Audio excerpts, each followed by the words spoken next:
സ്ത്രീയുടെ സ്വാതന്ത്ര്യവുമായി ബന്ധപ്പെട്ട ഒരു കഥയാണ് ഇന്ന് ഞാനിവിടെ സൂചിപ്പിക്കുന്നത്.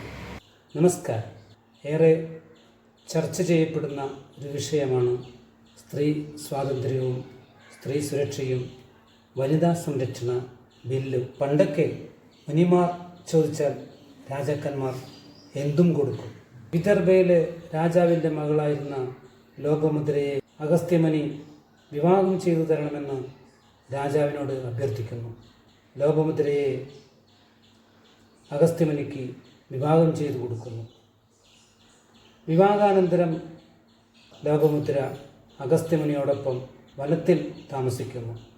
കാലങ്ങൾ ഏറെ പിന്നിടുമ്പോഴും ലോപമുദ്ര എന്ന പത്നിയുടെ പ്രധാന പ്രവർത്തനം എന്ന് പറഞ്ഞാൽ പൂജാധികാരികൾക്ക് വേണ്ടി ഭർത്താവിനെ സഹായിക്കുക.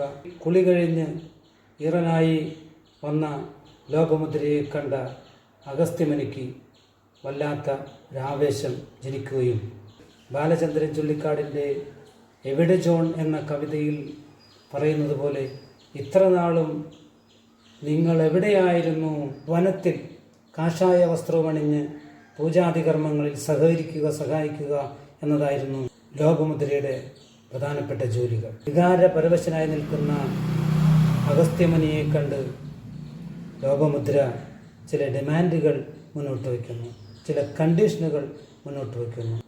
ഞാനുമായി ഇണചേരണമെങ്കിൽ ഞാൻ മുൻപ് രാജകൊട്ടാരത്തിൽ താമസിച്ചിരുന്ന അതേ ഫെസിലിറ്റിയോടുകൂടി, അതേ സുഖ സൗകര്യങ്ങളോടുകൂടി ഇവിടം സുന്ദരമാക്കുകയാണെങ്കിൽ തീർച്ചയായും ഞാൻ നിങ്ങളുമായി ഇണചേരുവാൻ തയ്യാറാണ്, നിങ്ങളുടെ ഇംഗിതത്തിന് വഴങ്ങുവാൻ തയ്യാറാണ് എന്ന് പ്രഖ്യാപിക്കുന്നു.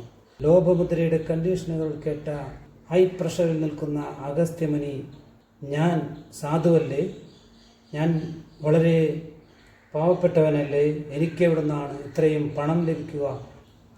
ലോപമുദ്ര തിരിച്ചു പറയുന്നു, നിങ്ങൾ മുനിയല്ലേ, സന്യാസിയല്ലേ, ചോദിച്ചാൽ എന്തും കിട്ടും. നിങ്ങൾ രാജാക്കന്മാരുടെ അടുത്ത് പോയി നിങ്ങളുടെ ആവശ്യം പറയുക, ചോദിച്ചു വാങ്ങുക, അങ്ങനെ ഇവിടം സ്വർഗമാക്കി തരിക. വീണ്ടും അഗസ്ത്യമുനി പറയുന്നു, ഞാൻ എങ്ങനെ അവരെ സമീപിക്കും? ഞാൻ പുണ്യത്തിന് വേണ്ടിയല്ലേ ഞാൻ സന്യാസം സ്വീകരിച്ചത്, സന്യാസിയെ നടക്കുന്നു, അതുകൊണ്ട് എനിക്കതിനെ സാധിക്കുക. ലോപമുദ്ര ചോദിക്കുന്നു, പുണ്യം വേണോ ഇണചേരണോ എന്ന് നിങ്ങൾ തീരുമാനിക്കുക. പുണ്യം വേണോ ഇണചേരണോ എന്ന് നിങ്ങൾ തീരുമാനിക്കുക. തീരുമാനം നിങ്ങളുടേത് മാത്രമായിരിക്കും എന്ന് ലോപമുദ്ര പറയുന്നു. അഗസ്ത്യമുനി രാജാക്കന്മാരുടെ കൊട്ടാരങ്ങളിൽ ചെന്ന് ഭിക്ഷയാചിക്കുന്നു, ആവശ്യങ്ങൾ ചോദിക്കുന്നു. കാനനം അങ്ങനെ രാജകൊട്ടാരത്തിന് തുല്യമായ രീതിയിൽ അവിടെ സ്വർഗീയമാക്കുകയും ലോപമുദ്രയുടെ ഡിമാൻഡുകൾ അംഗീകരിക്കപ്പെട്ടുകൊണ്ട് സ്ത്രീയുടെ സ്വാതന്ത്ര്യം ഉയർത്തിപ്പിടിച്ച ഒരു വ്യക്തിത്വമായിരുന്നു ലോപമുദ്രയുടേത് എന്ന് പറയുവാനാണ് ഞാൻ ഈ അവസരം ഉപയോഗിച്ചത്. അതുകൊണ്ട് സ്ത്രീ സ്വാതന്ത്ര്യവും സ്ത്രീ സുരക്ഷയും സ്ത്രീ രക്ഷയും വനിതാ സംരക്ഷണ ബില്ലും കൊണ്ടുവരുന്നവരോട് നമുക്ക് ചോദിക്കാനുള്ളത്, ബാലചന്ദ്രൻ ചുള്ളിക്കാടിൻ്റെ എവിടെ ജോൺ എന്ന കവിതയിൽ ചോദിച്ചതുപോലെ, നിങ്ങൾ എത്ര നാളും എവിടെയായിരുന്നു കവി എന്നതുപോലെ 2023 പാസാക്കിയ വനിതാ സംരക്ഷണ ബിൽ എന്തുകൊണ്ട് 26 നടപ്പിലാക്കുവാൻ കഴിയുന്നില്ല? പ്രധാനമന്ത്രി ഇന്ത്യയിലെ വനിതകളോട് മാപ്പ് ചോദിച്ച ഒരു സന്ദർഭവും ഉണ്ടായി. ലോകസഭയിൽ വൻ ഭൂരിപക്ഷത്തോടുകൂടി വനിതാ സംരക്ഷണ ബില്ലിൻ്റെ മറവിൽ കൊണ്ടുവരുവാൻ ശ്രമിച്ച മണ്ഡല പുനർനിർണയ ബില്ലിനെ തകർത്തെറിഞ്ഞ ഇന്ത്യയിലെ മഹാഭൂരിപക്ഷം വരുന്ന വനിതകളോട് പറയുന്നു, എനിക്ക് മാപ്പ് തരിക എന്ന്. ബിൽക്കിസ് ബാനുവിനോട് ഇദ്ദേഹം മാപ്പ് ചോദിച്ചുവോ? ഇല്ല. ഗുജറാത്തിലെ വർഗീയതകളിൽ നിരവധി ആളുകൾ, നിരവധി മുസ്ലിങ്ങളെ കൊന്നൊടുക്കി, മാപ്പ് ചോദിച്ചുവോ? ഉന്നാവോ കേസ് കൊടുത്ത ആ കുടുംബത്തെ ഒന്നാകെ നശിപ്പിച്ചു കളഞ്ഞു, അവരോട് മാപ്പ് ചോദിച്ചുവോ? ഒരു ക്ഷേത്രത്തിൽ കയറിയ ദളിത് സ്ത്രീയെ വെച്ച്, പരിപാവനമായ ക്ഷേത്രത്തിനകത്ത് വെച്ച് നിഷ്ഠൂരമായി കൊലപ്പെടുത്തി, അതിനോടെങ്കിലും മാപ്പ് ചോദിക്കാമായിരുന്നില്ലേ?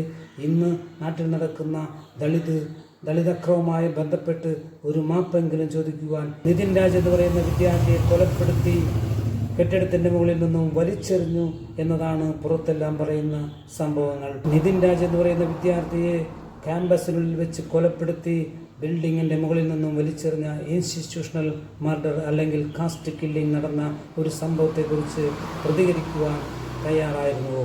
28-ാം തീയതി നടക്കുന്ന നിതിൻ രാജിൻ്റെ മരണവുമായി ബന്ധപ്പെട്ട ഹർത്താലിനോട് സർവ്വവിധ ഐക്യദാർഢ്യവും റിവീസ് വ്ലോഗ് രേഖപ്പെടുത്തുന്നു. ഓക്കെ.